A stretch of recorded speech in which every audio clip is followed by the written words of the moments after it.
welcome. We are at chapter 5 of our Doula Memoirs, and we have Afra. I'm so excited, and I had to bug her a little bit to come on to be interviewed because she's incredibly modest and humble about the amazing thing that she has built, which we're going to talk about.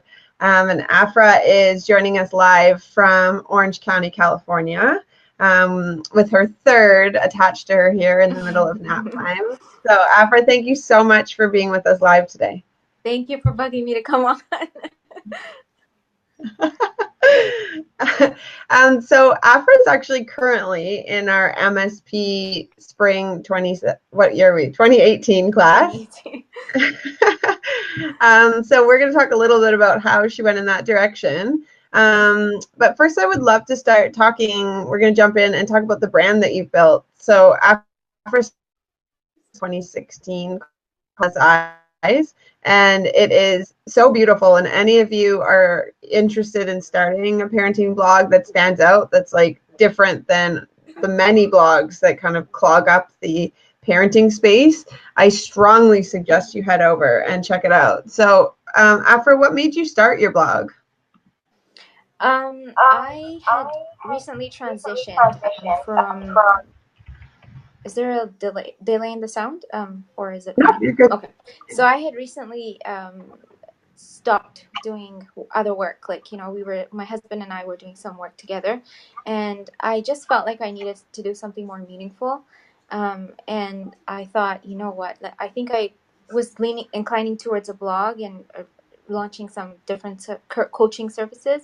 And I thought, you know what? Let me try this. Let me try blogging out and let me see how it goes. Everyone tries it out and sees how it goes, And I also loved one of the things that really pushed me towards blogging was encouraging people towards a direction of buying a specific product for themselves or preparing for a baby.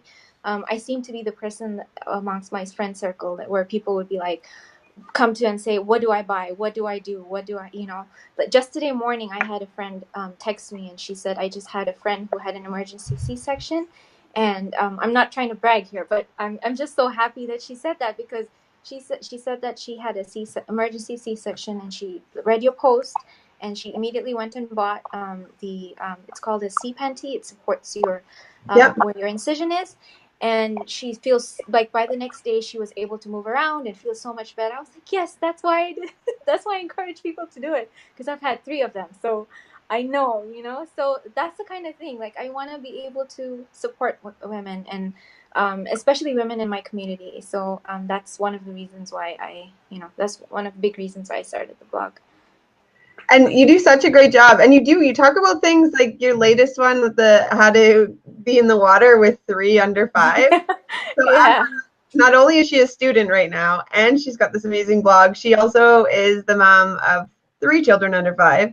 And so these are the realities for people who have, multiple little ones. How are you, going to get through your summer for those of us in the Northern Hemisphere who are in summer right now? So you're talking about things that I read a ton of parenting blogs, and you have articles that I haven't seen in other spaces, which is amazing. That's yeah. I what the main thing with my blog is I try to keep it real. Like, I don't want to.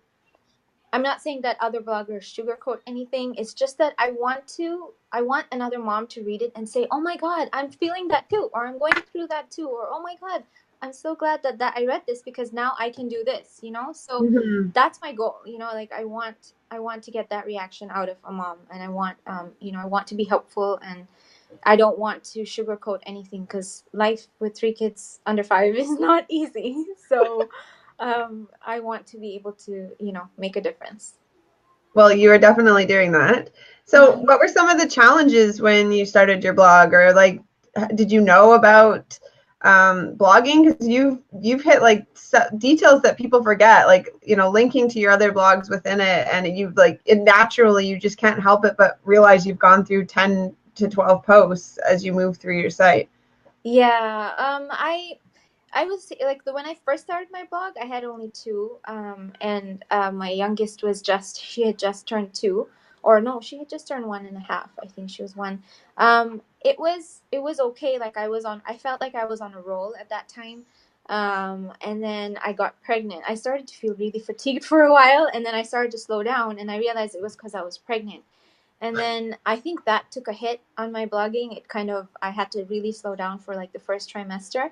I was just always asleep by 8 o'clock. You know, you really can't, the only time you can really work with 3 kids that small, like kids that small, is at night. So I had to really slow down, and I took a break. I started again in my second trimester, and it's not that it's hard.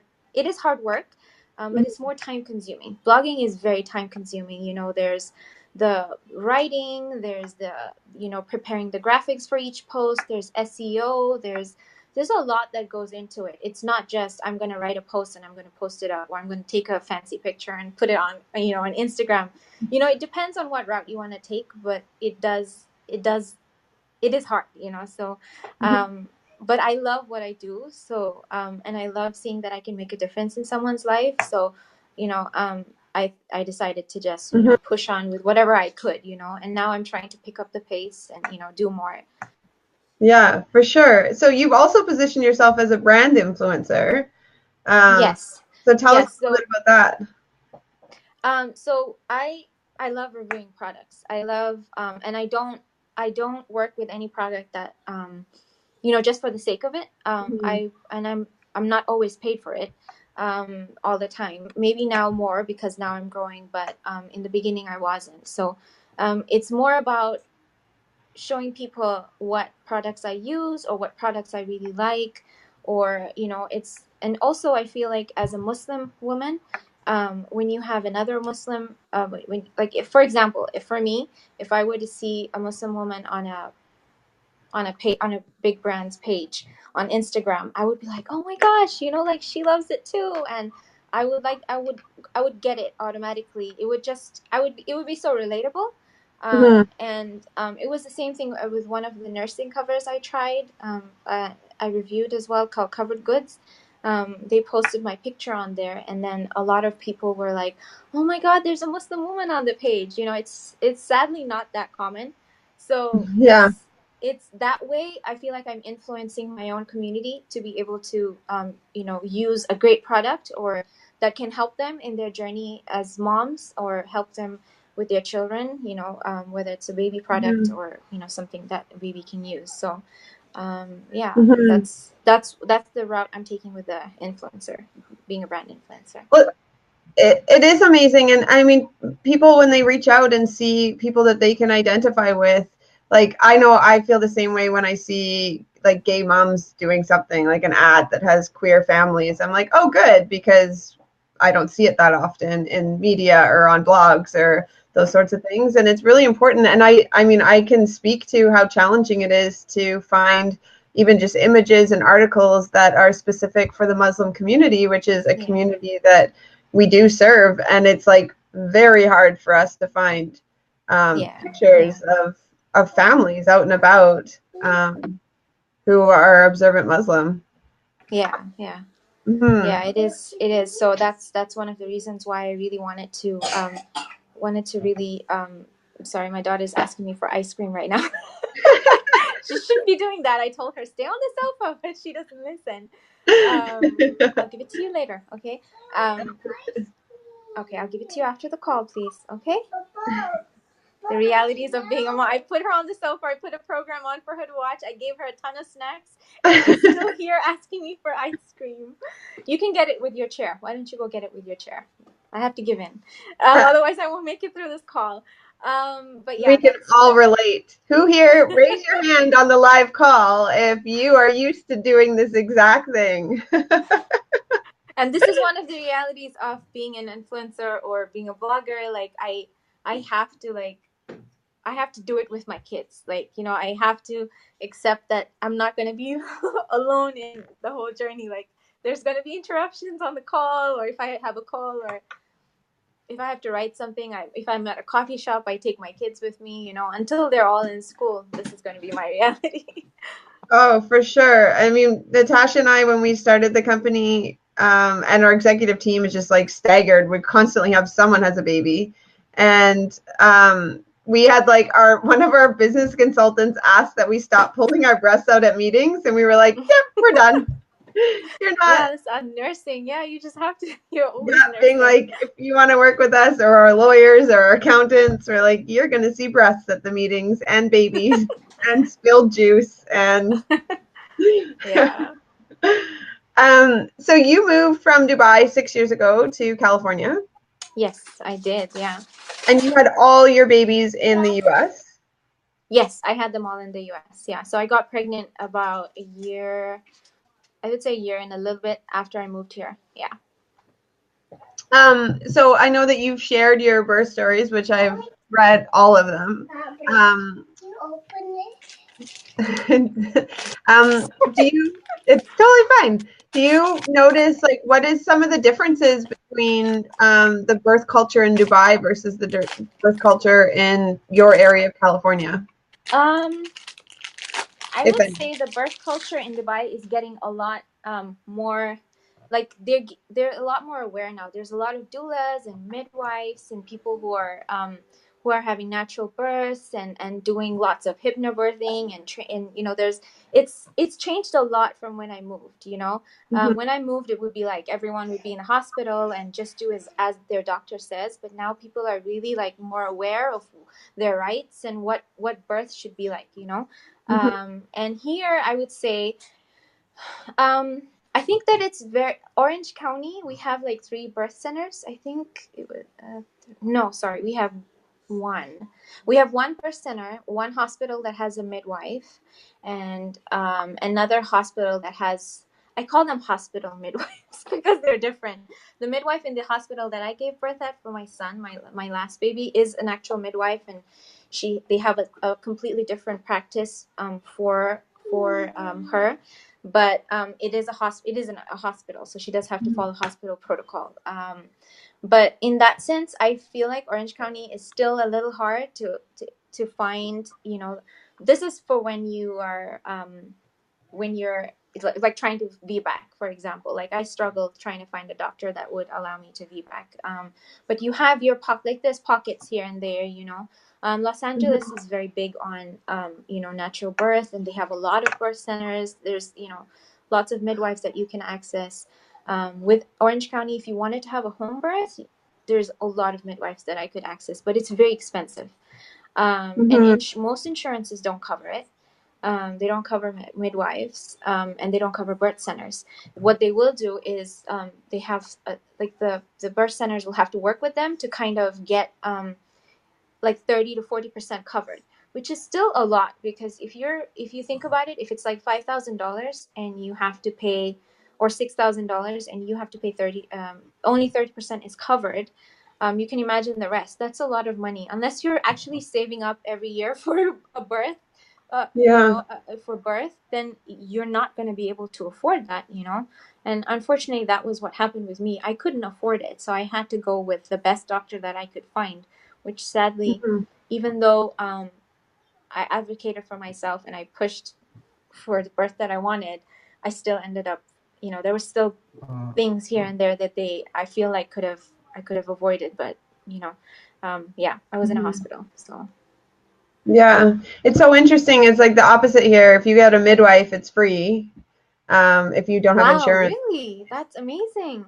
And home birth is always free here. And then I'm not sure where the birth center's at. Natasha will be able to tell me. I think the birth center, the new one in Toronto, is free if you don't have insurance.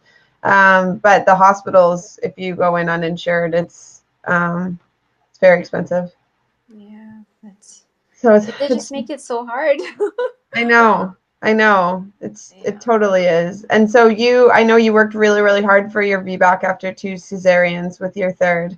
I did. Yeah, I Um, did with both. But it just, I feel like, it's like it's a ripple effect. One thing that gets done, like I had a unauthorized, like I didn't authorize a sweep, and I know she did a sweep because the next day when I was in labor, she said, "Oh, I might have stretched things a little bit and might have done something there." And I was thinking in my head, "You shouldn't be telling us that. You know, I could sue you guys or something. You know." yeah. Um, but yeah, she said that, and in my head I was thinking, no wonder I went into I already had early labor for like a week before that. So when she did that, it kind of just kicked things off. I was just in like, labor I started then, and I was already 3 or 4 centimeters when I saw her at the hospital when she did that. So when I went into the hospital, the next morning I had uh, I had back labor, so the pain was horrible, and it was because of the position. He was Brow. posterior. Yeah. Yeah.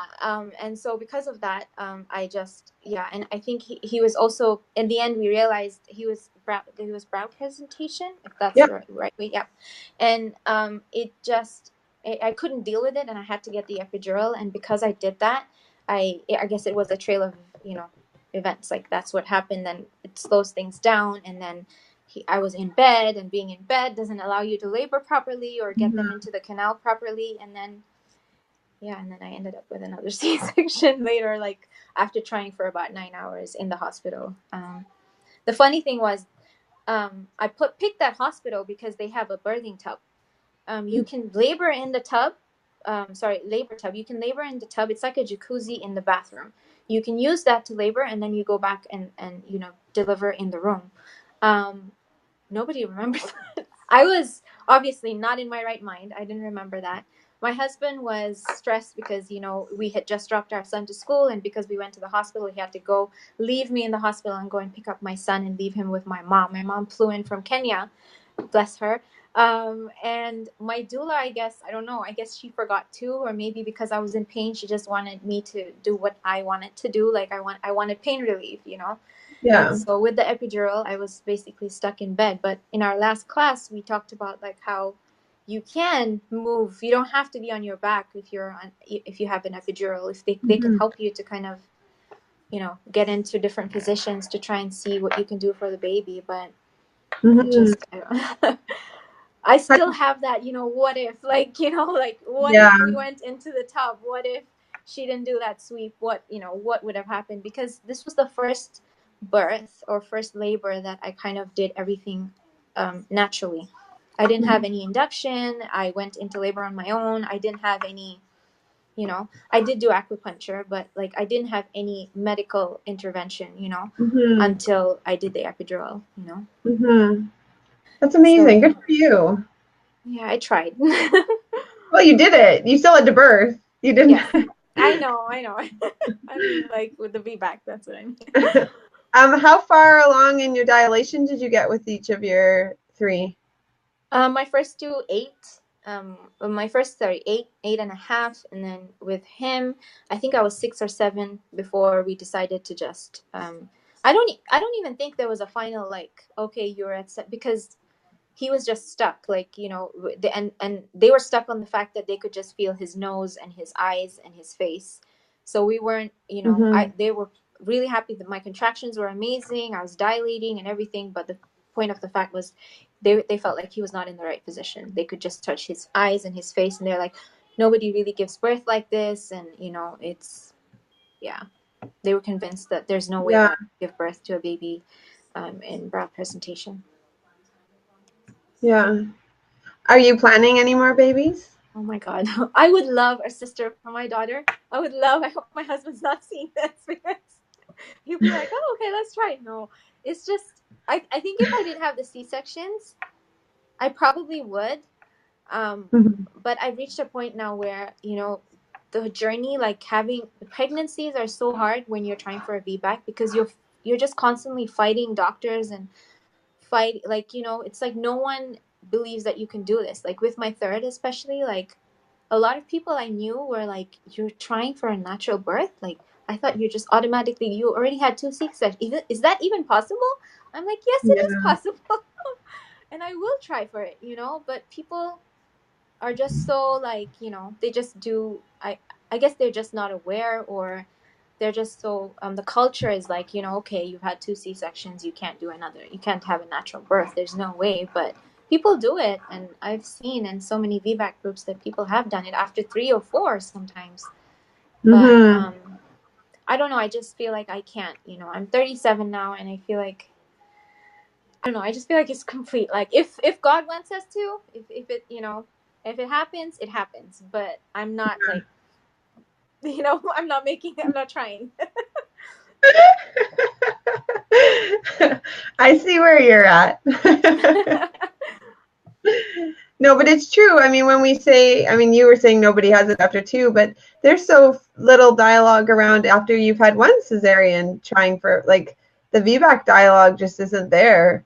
I mean, there's people definitely trying to push that along, and Bebo Mia is one of them. And I know that you're really loud and proud in your blog about, working towards a VBAC, but it's culturally in our practices, like, we use the language of we'll attempt it. Like it's attempted right until you're in labor. It's a trial of labor. You're not having a VBAC, and my whole pregnancy, that's all I heard. Like, we're gonna try and see. And I'm like, why can't you just be like cheering me on? Like,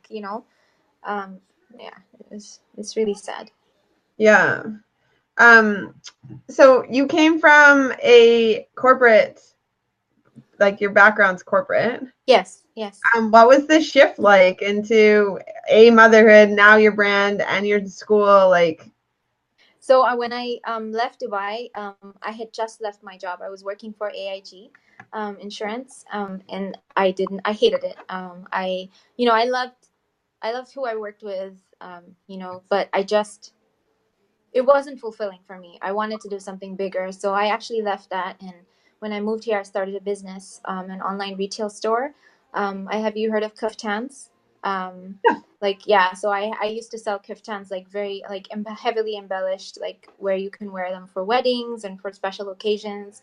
So I used to sell that I did that for 2 years. And then after I got pregnant with my son, I kind of, phased that out because it was very hard for me to keep traveling back to Dubai and sourcing, my inventory.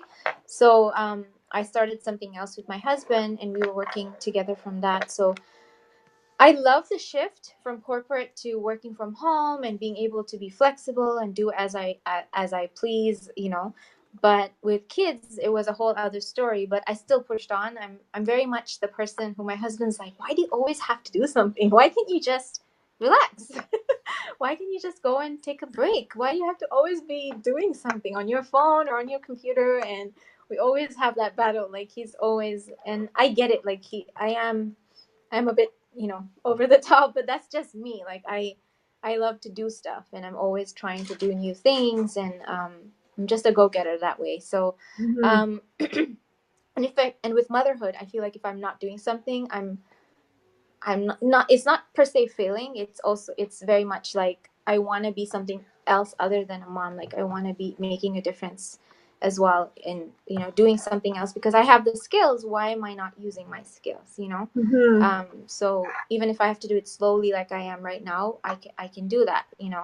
And then this course came about. So it's so weird. Like I got introduced to it through I did the podcast with the birth hour in January, and then I think later in March, just a few days before the course started, I got a notification about the course. I was like, oh, this sounds interesting. I think the name is what got me, certified maternal practitioner. I was like, wow, this is exactly what I want to be, because I can't do births per se right now because I have such young kids, but I can actually support women, and I can be qualified to do that, and so that's how I wanted to start this program, and I'm here now, and I'm really glad to be here. It just all happened unexpectedly, so I feel like it's all a path that I'm supposed to be on, That's amazing. We fangirled all over you when you applied. We were like, oh my goodness, all of us.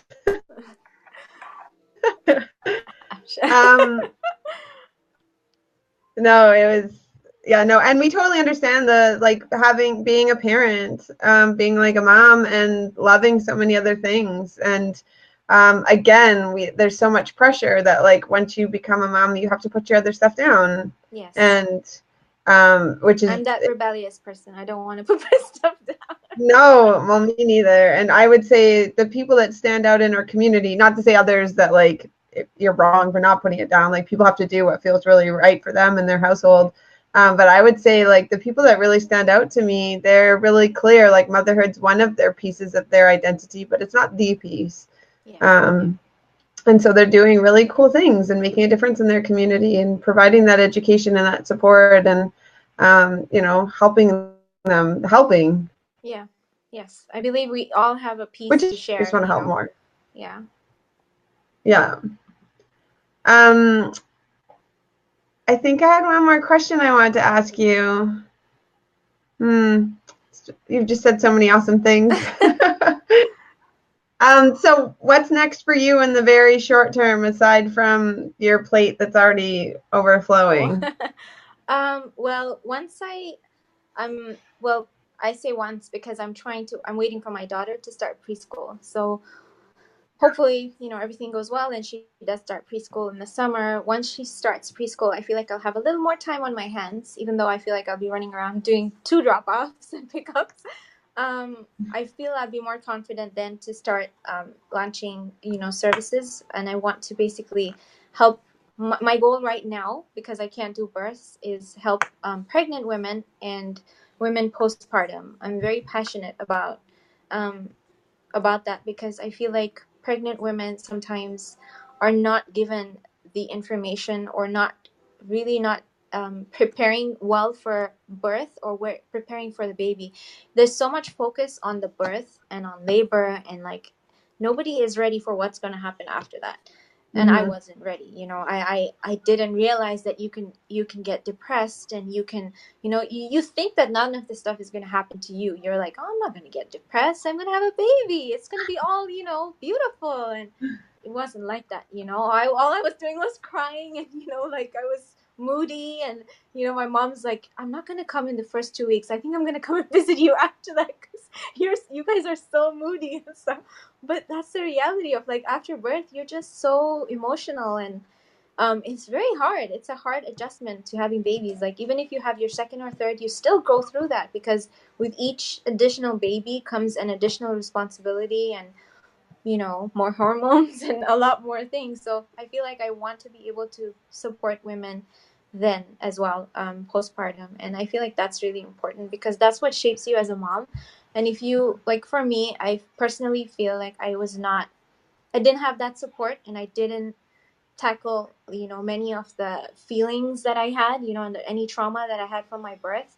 And I really believe that if you can tackle that as soon as you realize something is wrong there, that you're feeling different things that you shouldn't be feeling, not that you shouldn't be feeling, but you shouldn't have to continue feeling them for so long. You need to address them. So I want to be able to, help a mom out who can, and tell her like, maybe we need you to get help, or maybe you need to speak to somebody. It's not taboo. That's the other thing. Like it's so taboo to talk about it. It's like, oh, you have postpartum depression. Like, are you okay? Are you going to be on meds? Or, and it's not a bad thing. It took me 3 kids. Sometimes I say 4 because I had a miscarriage in between, but I keep saying 4. But yeah, you have to